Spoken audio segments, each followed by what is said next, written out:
In this video, I am going to be showing you how to change Windows 10 password. So there are two quick and easy ways to change your Windows 10 password. Method 1.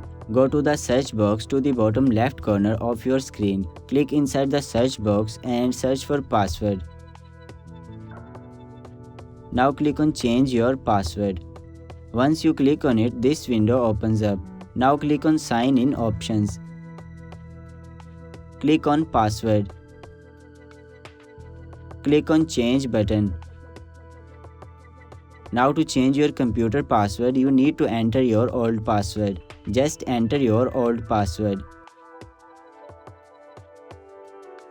Once you have entered your old password, click on next. Now enter your new password. Confirm your new password. Enter any password hint. Now click on next. Click on finish. Method 2. Press Ctrl plus Alt plus Delete keys on your keyboard. Click on change a password.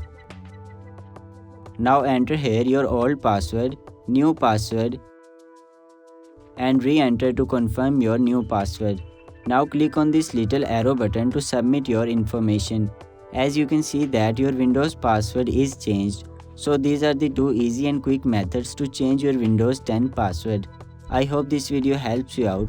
If you found this video helpful, please leave a like on this video. Also subscribe to our channel. Thanks for watching.